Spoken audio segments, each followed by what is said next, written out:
So I want to introduce you guys to Daisy Easler.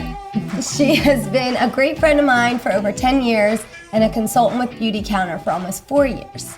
What I love about Daisy is her passion for helping and educating people on clean and healthy skincare products. So Daisy, if you want to tell us what you brought. Thank you guys for having me. Healthy skincare meets performance. So it's what we all want, right? Because when you go to the store and you look for something that's more natural or makes you feel better about what you're putting on your skin, but then you bring it home and it's just not effective. It doesn't work. So if you're spending the money, you want it to be effective, but you also want it to be safe.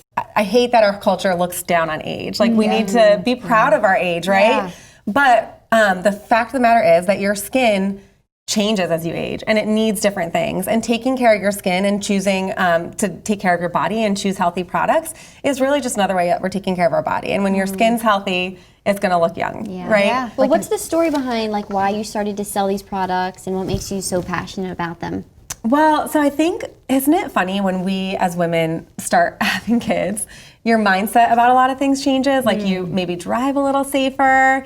You start thinking about what you're cleaning your house with. It's funny how it doesn't like happen with men as quickly. I feel like that's true. How many times have you been in the car with your husband and you're like, what? Do you know the kids are in the car? What is happening? So I just started, I think that really just started me on a healthy living journey and just like wanting to take care of myself, wanting to be around for my kids. Realizing, the statistics with cancer in our society and where we're at right now and just starting down that journey. And actually skincare and makeup was one of the last things that I started to switch out because I just didn't realize that it's not regulated. So in the United States, there hasn't been a federal law passed governing this $80 billion industry since 1938. So it's crazy and it needs, and since that time, thousands and thousands of chemicals have been introduced to the marketplace that have never been tested for safety. Yeah. So it's something that needs to change.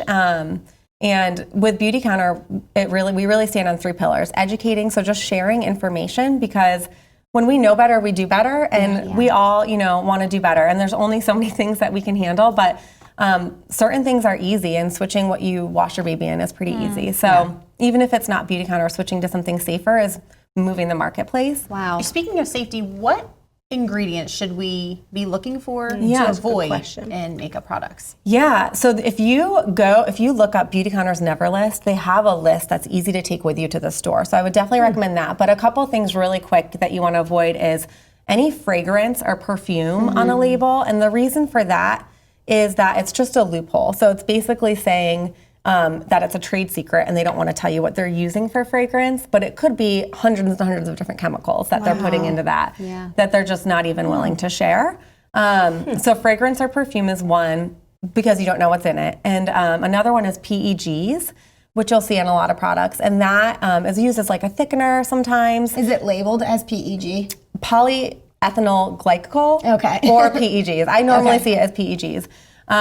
But it increases absorption. So it's used as a thickener, but on the side effect is that it increases absorption. So if you're using a product that maybe has some other chemicals in it that are harmful, then it's increasing your body's ability to absorb those chemicals too. Wow. And it's oftentimes contaminated with other carcinogens. So that's one to avoid. And then we all know about parabens and phthalates. I feel like there's been a lot of information about that and the links to cancer with those things. So.